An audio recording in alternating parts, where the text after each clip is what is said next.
I'm going to say one thing. Trump. It's no longer down with Trump. It's Trump. The energy in the room was electric. Oh, and don't let me start on the mannerisms. You all see it, the pout, the squint, don't you? How he stumbles through room after room, pretending to hold dominance, when we all know he's barely holding his breakfast down.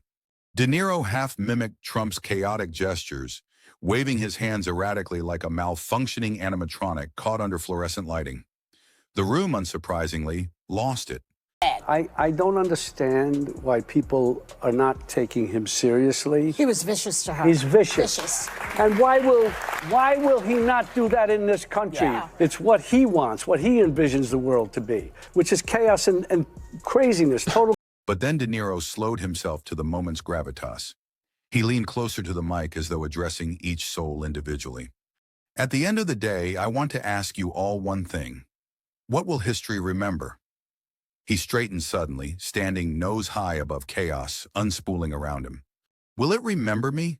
An actor dedicated to my craft?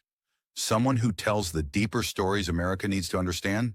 Or, he paused for what felt like eternity, will it remember that we lived through a president who most closely resembled a cameo, asking for directions in Home Alone 2? The standing ovation was instant, the kind of crackling intensity that makes it seem like the air itself is alive. No, I think no matter what happens, which we know probably in the Senate he won't get convicted or whatever, but we have to do this. We have to go through the motions. Symbolically, it means something. It's a taint on his presidency, more than a taint. It's a stain, one that he deeply deserves. So, yes, we will go through it and take our chances. We have to take our chances no matter what. He's going to try and use it, that he got ahead of it, he beat it like a gangster. I beat the rap, I beat them like the Teflon Don, but he has to take that punishment. He leaned. It wasn't in a courtroom or a political rally. It wasn't even on a TV debate stage. It was at the podium of an unsuspecting gala. And there stood Robert De Niro, not just the actor with a slew of mafia movie accolades, but the righteous, unfiltered man of the moment, ready to make a statement heard across the entire globe. The cameras rolled. The crowd quieted. Nobody fully knew what was coming, but after years of De Niro's candid disdain for Donald Trump, the tension was palpable as words hovered on his lips. The silence was deafening, the anticipation mounting as the world waited for his words to break the tension. He adjusted the mic, took a half step forward, and with a calm venom rising within, he began. I'm going to say one thing. Trump. 2 syllables. That was all it took. The crowd leaned in. The energy shifted, like a lightning strike on a hot August day. No applause, no murmuring, just De Niro's precise and calculated tone cutting through the atmosphere. This guy should not be president, period. And when you say that, folks on Fox come after you. I remember the Tonys when you got up there and cursed. A lot of criticism of you. Fuck him. Okay, well, you know, this is cable, Sorry. so it's not an FCC violation, but it is still a Sunday morning. Well, I do wonder why you choose to go that way. Let me say something. Why do you choose to go that way? We are at a moment in our life, in this country, where this guy is like a gangster. This wasn't some canned Hollywood moment. This wasn't a speech lined with platitudes cushioned by obligatory corporate notes. No, this was personal. He let that first word hang, loading it with a weight it would carry through this entire saga. Trump, he repeated, steadier this time and sharper, the way a mob boss might mutter the name of a rival. It's no longer down with Trump. It's Trump, that embodiment of ego, chaos, and destruction. He doesn't just want to destroy the city. He wants to destroy everything. And you know what I just figured out. He's succeeding. The crowd was hooked, mouths agape, the atmosphere palpable. But De Niro wasn't just addressing them. He was addressing the whole world. And he wasn't flinching. Do you think what's the phrase people use, pretends to be dumber than he is to confuse you? No. Oh no, that's not what's happening. He doesn't pretend. He simply is. Nobody knew whether to bow their heads, laugh, or wince. But De Niro, with the composure of someone who'd mastered every role imaginable, simply leaned into the essence of what made him an icon. His words didn't just carry the edge, they carved through it. He's a malignant narcissist, De Niro said calmly. He's a sociopath who doesn't even carry the dignity of the fictional gangsters I've played across my career. You know what takes me aback, though?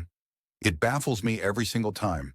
There's a terrifying number of people, fellow Americans, mind you, who genuinely believe this guy cares about them. I think he pretends to be dumber than he is to confuse people and make them think, no, you think he's... No, I don't think so. Why you would guess that there's a big group of people in this country who believe that he cares about them?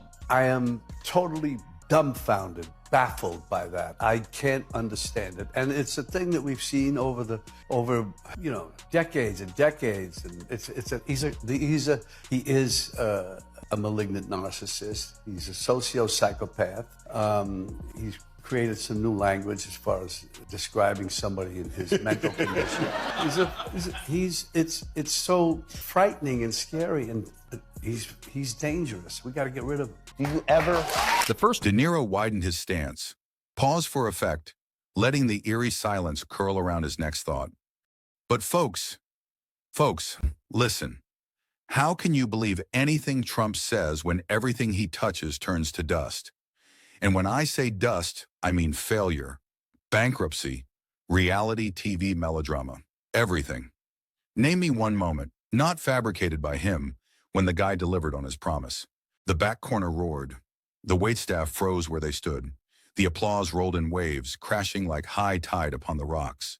Yet with precision and determination, De Niro silenced them again. I spent my career playing guys with power, the mob bosses, the boxers, the men who don't just earn respect but epitomize loyalty, he said with unwavering calm. Trump? Pause, smirk, a deliberate turn of his head. Trump couldn't lead a Starbucks shift, let alone the country.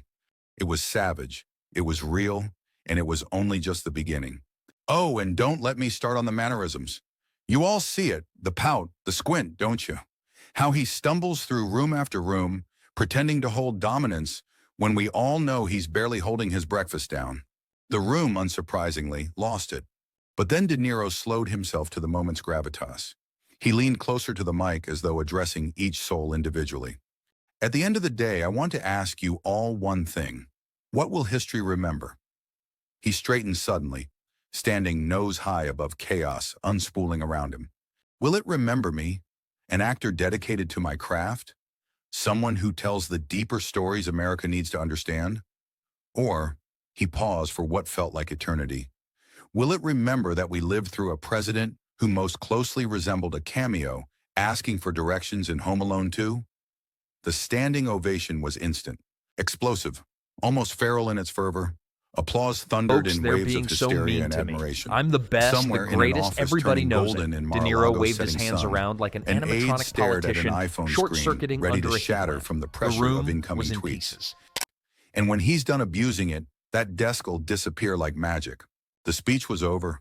The room hadn't fully digested the impact yet. Social media was already erupting. Hashtags like #IsShucksher De Niro vs Trump and The Ultimate Roast firing off next to exploded clips making waves across every platform imaginable. But as De Niro stepped back off the stage, he left the crowd and the world with one final image to ruminate over. Trump might love calling himself a king, he said, smirking again. But folks, a king with no power? That's not royalty. That's just sadness. And maybe someday he'll figure that out. Until then, I'll just be over here in my own little corner of history, reminding everyone what honesty, guts, and yes, even decency still look like. The mic went cold, but the internet? Oh, the internet was just lighting the fuse on its own fireworks. And somewhere in the gilded halls of Mar-a-Lago, rage tweets rolled in like tidal waves. If Robert De Niro was an icon before, this moment solidified him as cultural dynamite.